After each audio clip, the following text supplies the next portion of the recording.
Right, another little projet. This is my Sylva Stylus, and something's gone wrong with it. Basically, can you see in here?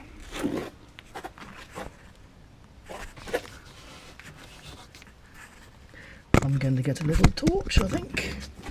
Right, maybe you can see. There seems to be a bit of a problem just here. And yep, the suspension arm is bent. It's a rocking arm suspension on this car. The springs are inboard. Let's get the right up. So this is the inner end of the suspension arm, and that's the spring. And yeah, it's bent down there. Now the thing is, this happened before. A nice chap named Robert Farley made me, or got me one way or another, a replacement arm. Now you may be able to see that it's got a rather slightly non-standard looking reinforcing piece across the top.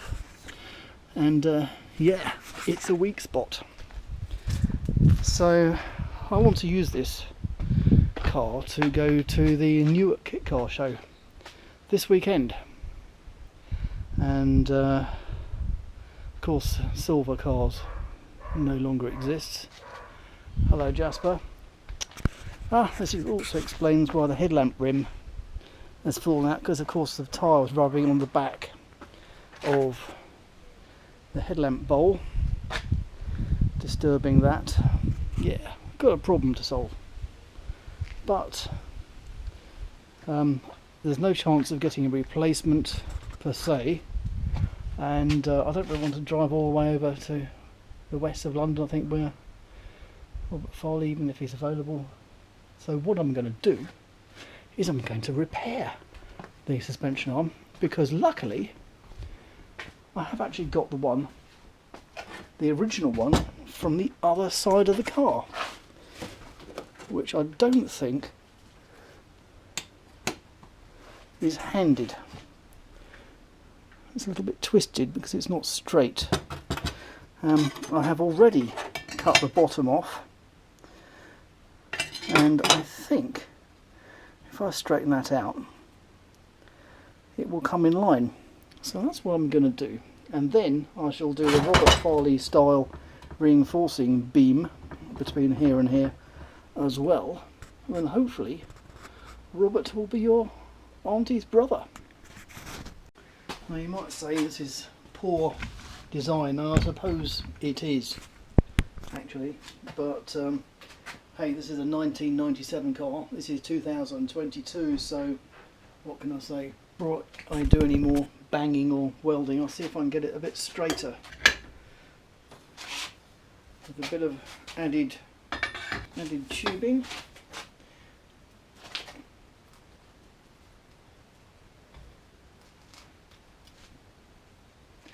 It's certainly a lot more malleable now with that skin taken off. So this is the problem area. Let's see if I can beat it flat.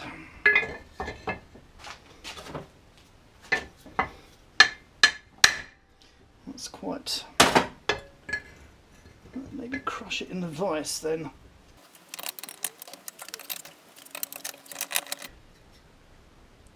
I'm pushing down on that. I'm not sure that's the best way.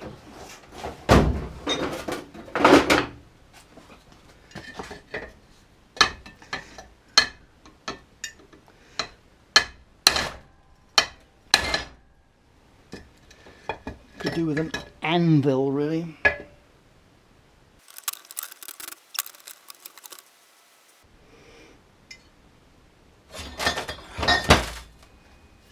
I mean, it's getting there.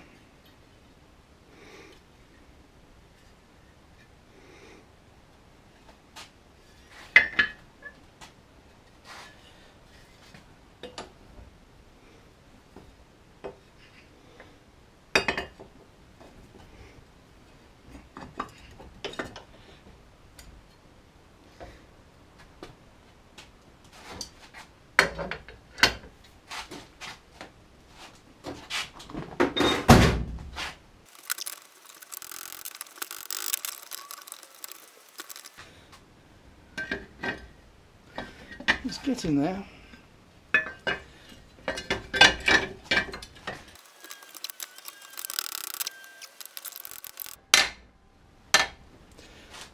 It's interesting actually, because a small hammer appears to work better than a big one.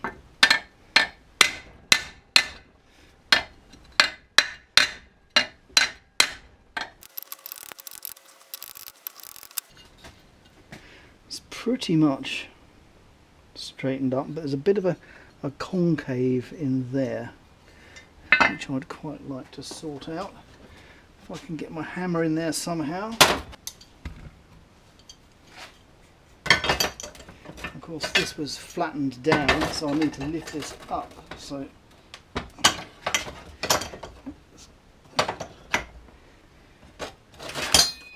and then I shall go to put that back on straight, which it clearly isn't just yet.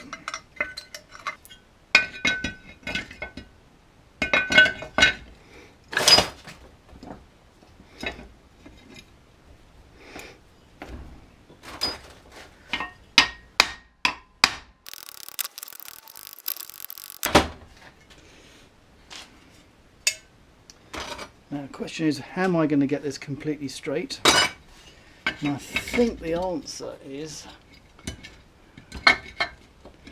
when the piece that I've cut off lines up, that's straight.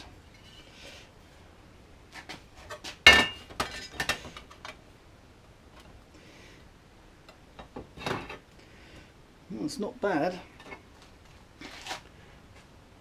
Not quite there.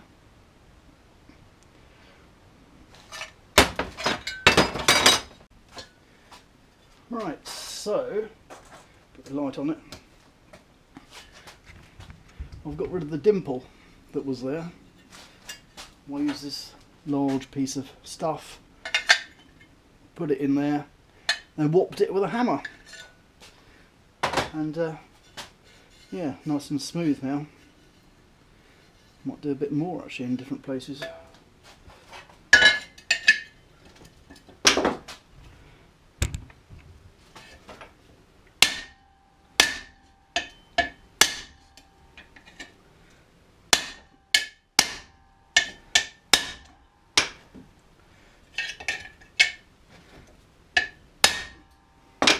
Still could do with an anvil though.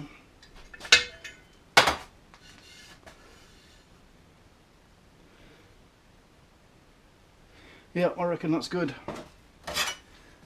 So, does this fit on?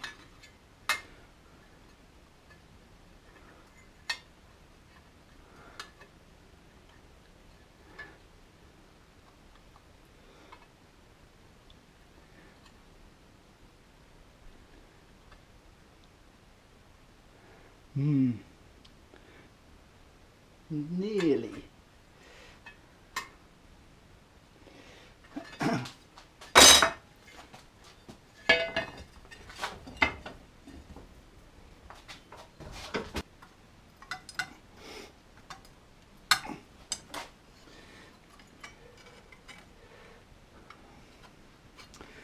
Well, it's certainly accurate to within millimetres. A millimetre or two. So if I put that back on again, it should be good, I think.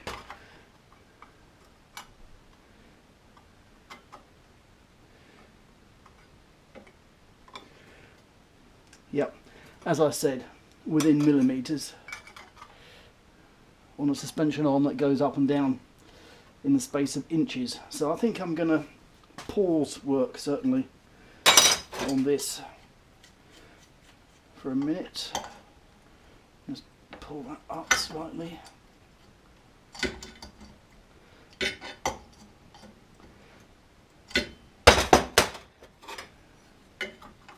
Because of course this is not the one. This is not the one that's broken. Well, it is broken, but it's not the one that's broken recently. This one broke years ago.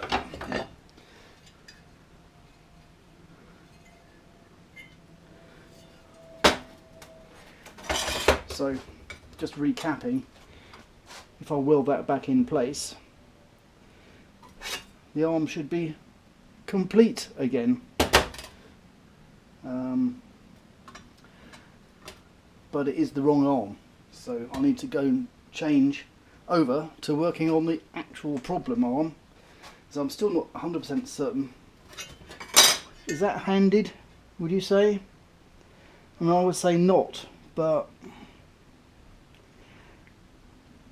I suppose it's leaning forward slightly on this side, isn't it? More than that side.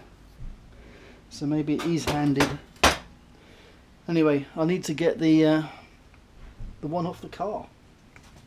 So let's go and have a look.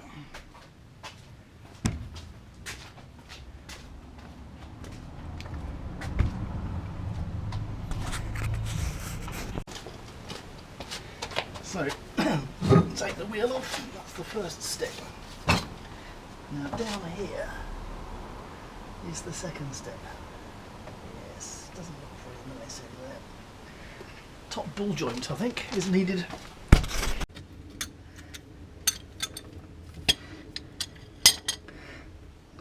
Doesn't look very nice in here.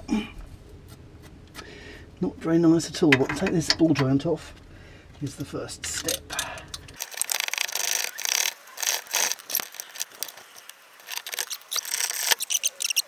So I just need to take this bolt out from the coilover and this long pivot pin, and I should get the whole thing out.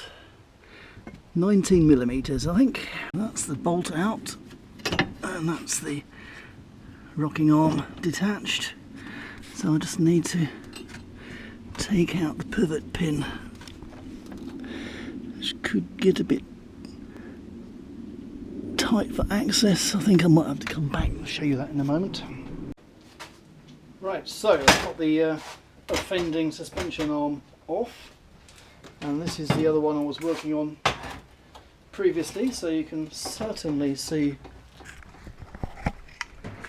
the problem area, which corresponds, that's where it was, very well to the same place. So it's the same failure mode.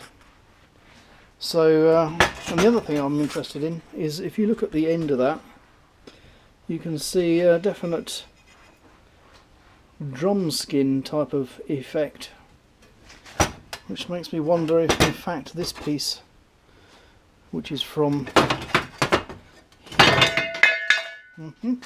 ouch, that hurt, whether in fact it's possible this has stretched at all. But anyway, we are talking millimeters here. So yeah, I guess I'll have a go at fixing this one as well. So I'll need to cut that one open and do the whole same process.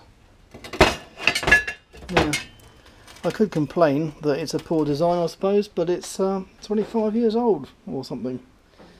So yeah. Anyway, time to get cutting, I think. So, just as with the other wishbone, I'll just do an initial straightening with a large adjustable spanner, amplified by the use of a metal tube.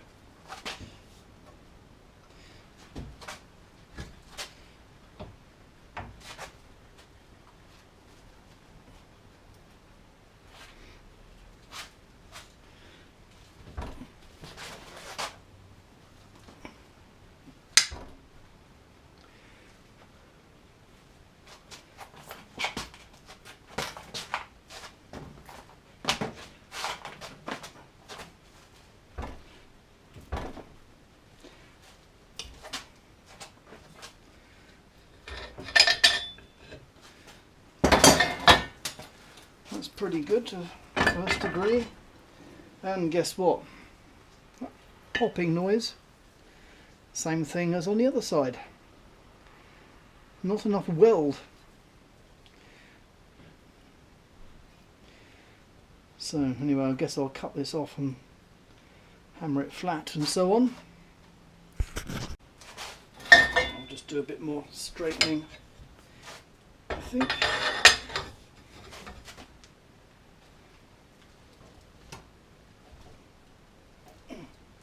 It's putting some resistance up now, which tells me I've reached the elastic limit, possibly.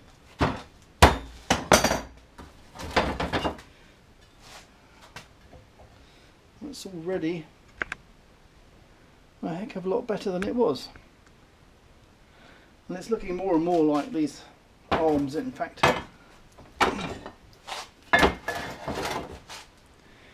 think they are indeed not handed, so I could use this one instead of this one. But I'll do some more work on this one first, I think. Right, so this is as straight as I can get it for the time being, and now I'm going to open it up, similar to how I did this one, in fact. Cutting disc time.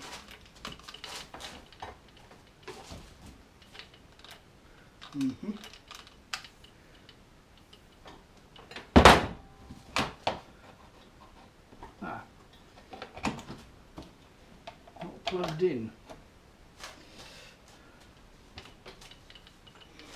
Over 105. Yes. That'll be why the radio wasn't working. Anyway, cutting disc.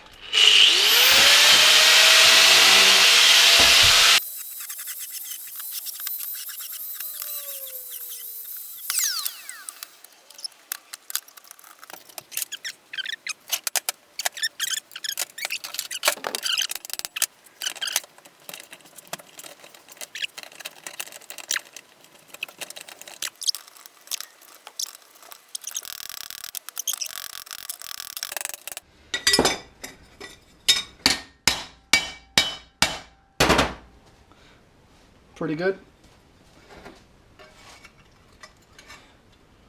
Yep, not too bad. The sides are a little bit crinkly.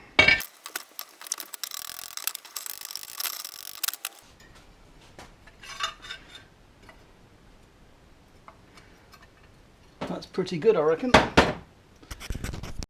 So I'm getting just the final shapings. There's kind of a slight corner here, which I think is meant to be there. So I'm going to see if I can bop it, be flatter than it is at the moment. Like it was made in a semi-folded manner. A little bit of flattening here.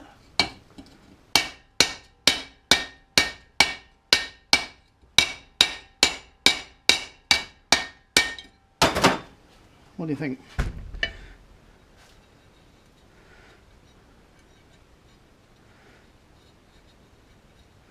Not bad.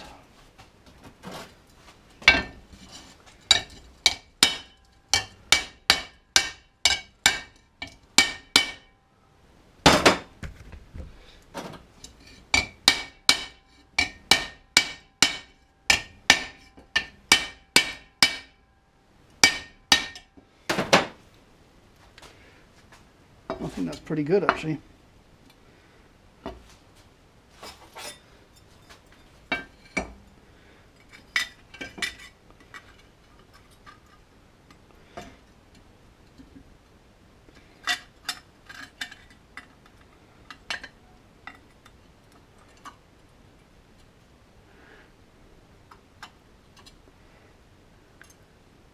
Similar problem with it not quite lining up, which kind of makes me wonder. Well, of course it's possibly stretched, as I saw, so maybe I shouldn't worry about that too much.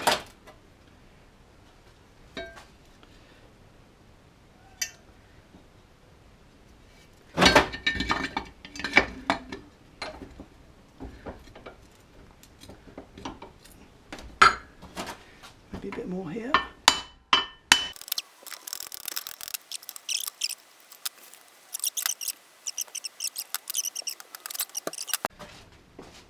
Well, I might as well take a flat disc to the sides prior to welding.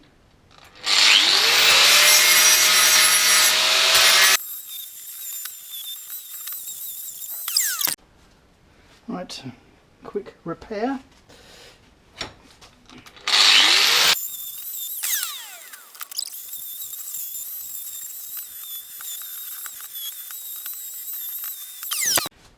So both of the arms seem to have a slight bit of overlap. Can you see that? About a couple of millimetres. But they're both the same. So I think that this piece is actually stretched. So I'm just going to take the flap disc and I'm just going to take a little piece off the end.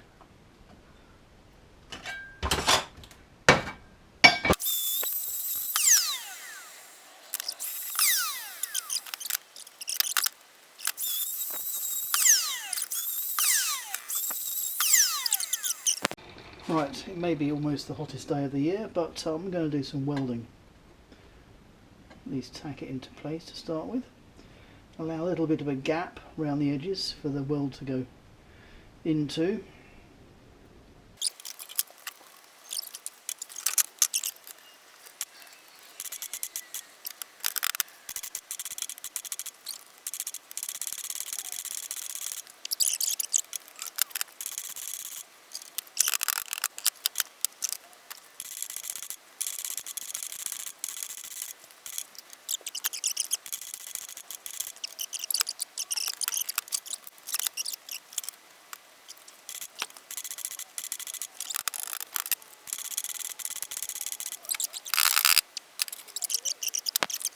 Right, so I've decided to wrap a wet towel to keep the heat out of that part, and I shall do it gradually.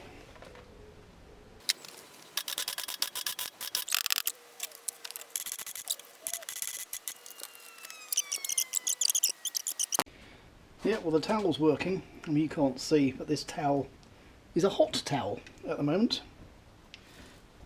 But anyway, I think it's done the job. There was never any smoke coming out of the grease in there.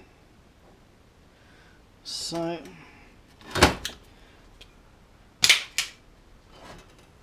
it's hot right up to the end, even though, oh, I suppose it did weld there actually, but yeah, that's done. Right, here we are. It's the next day, possibly the hottest day of the year ever or something, but not yet.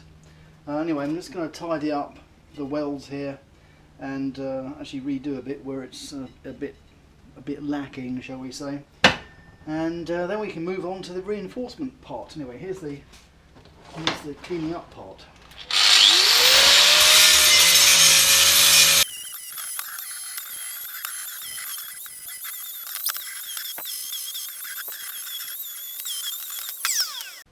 Did I not get all that? So this is the next day. I've cleaned up the welds and I'm just reinforcing them where they're a little bit weak. Also just had a small fire in my paint residue pot here, so that's the second time that's happened. But anyway, the welds are looking a little bit stronger, maybe a little bit more of that.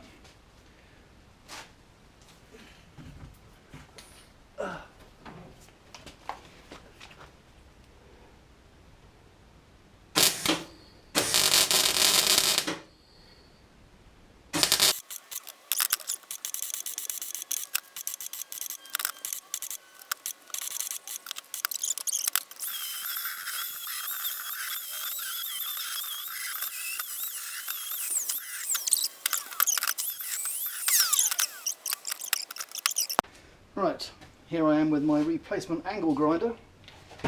This one, not sure if it's going to be retired forever or fixed, but anyway, I haven't got time to deal with it now, and it would possibly be useful to have two at the same time actually, but anyway, I'll come to that later. So, see if it works. Yes, it seems to. Okay, let's back to what I was doing.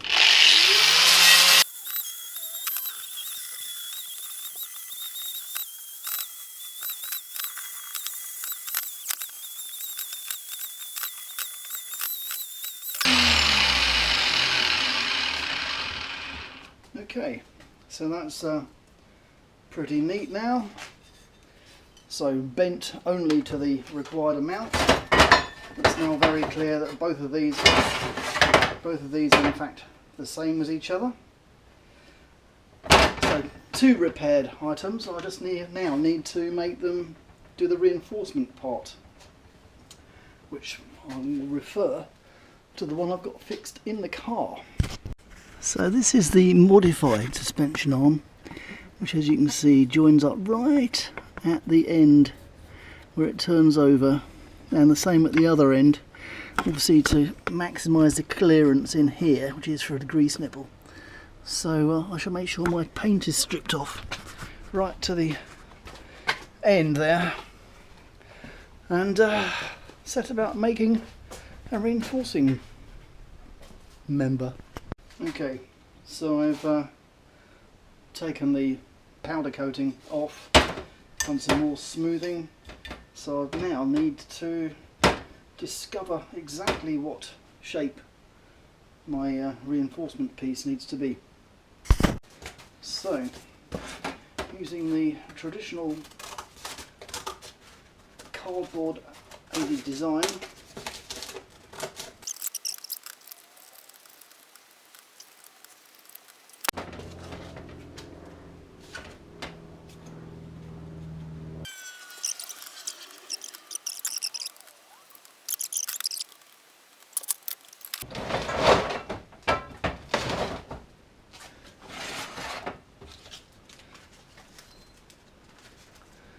right, well, it looks fairly straightforward.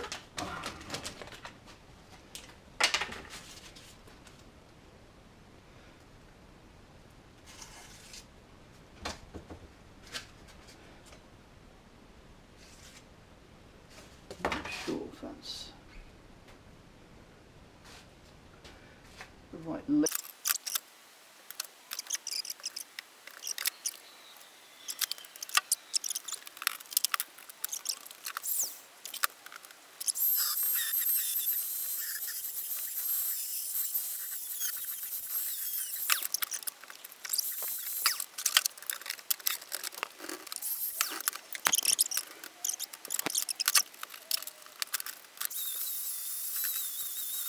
So, the grease nipple problem on the other one that's been modified years ago, in actual fact it's not solved, because 45-degree grease nipple like that, although it is somewhat below the bar, the reinforcement bar, you could never get a grease gun onto it. So I think the answer is actually to change this one for, rather than a 45-degree grease nipple like that, change it for a 90-degree one, and the problem should go away. So yeah, that's the clearance or lack thereof. So I shall take this out. I need to take it out even to discover what the thread is in there. It doesn't seem to want to come out.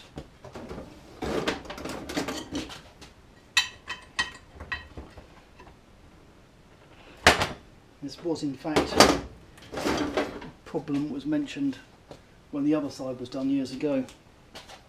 To join it all together.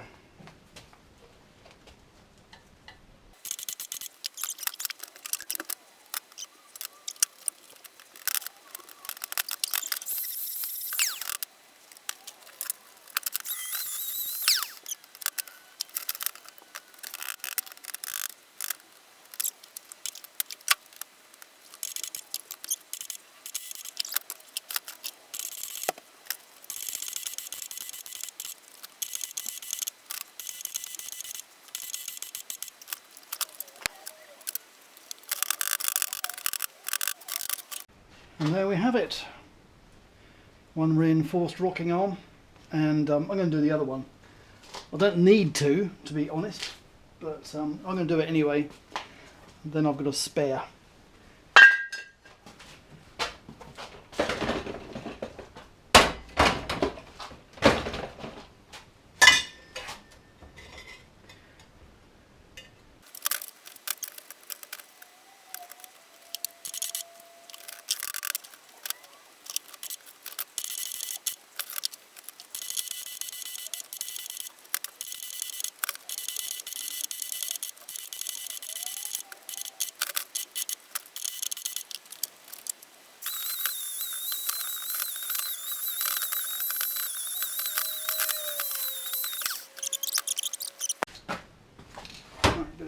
primer.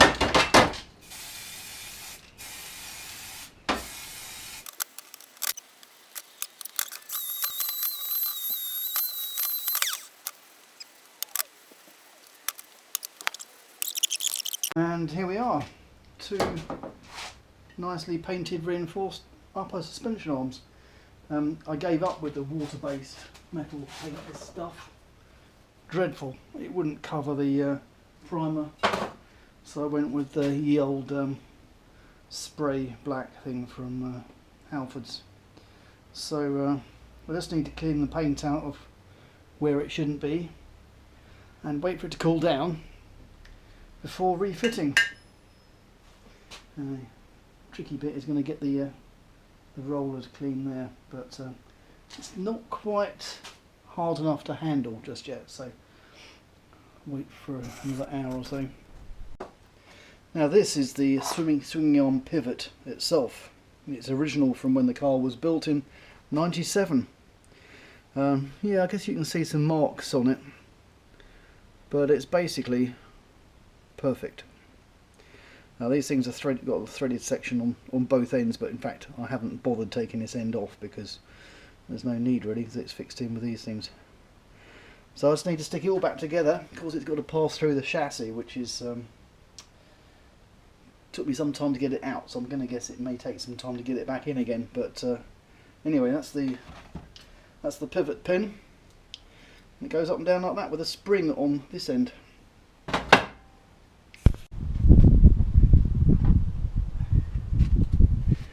Right, let's see if I can thread this through.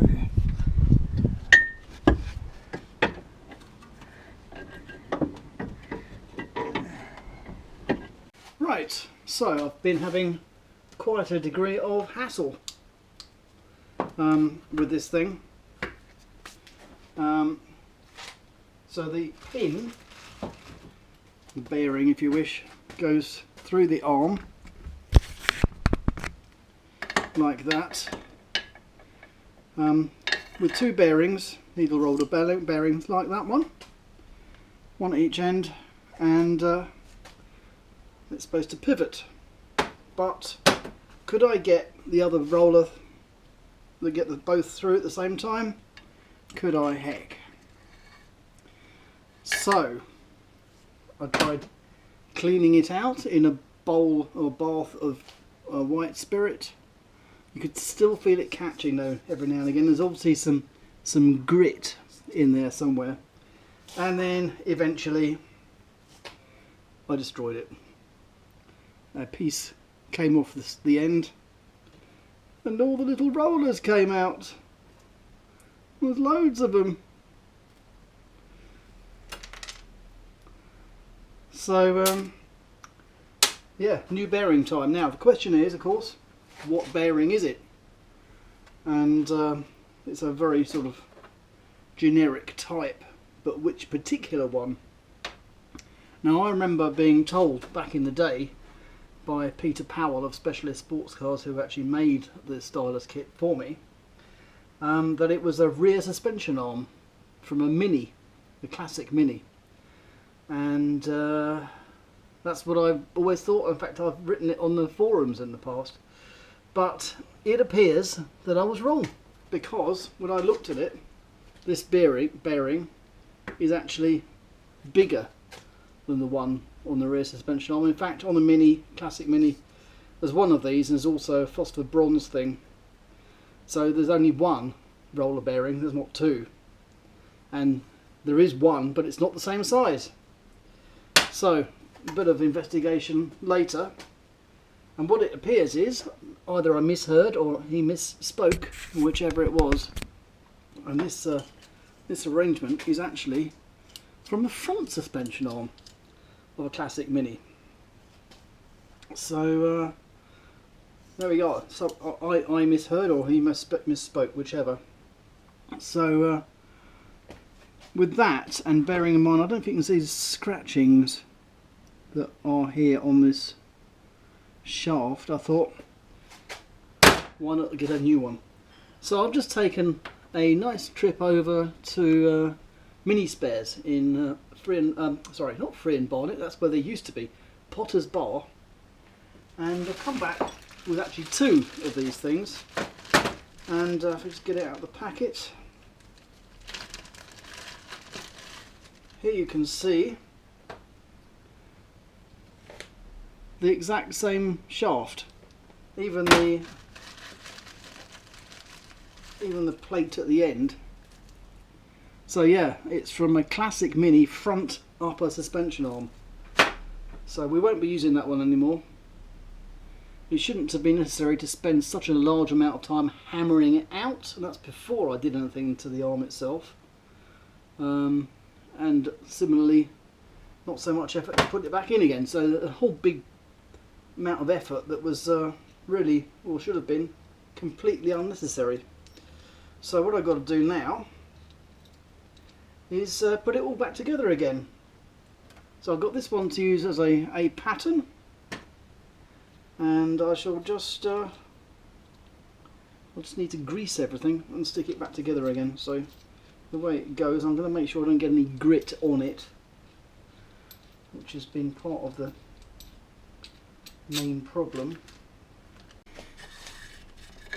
Right, so I've put on both bearings, knocked them in from the end.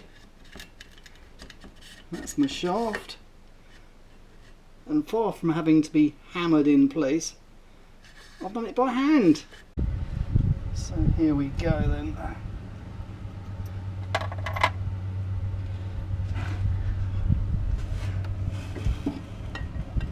It's a lot easier with this section of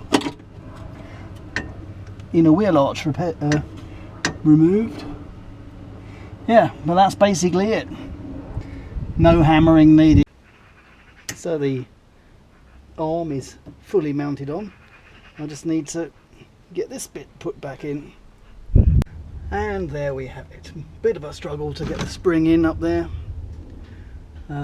Bit of mallet work did that.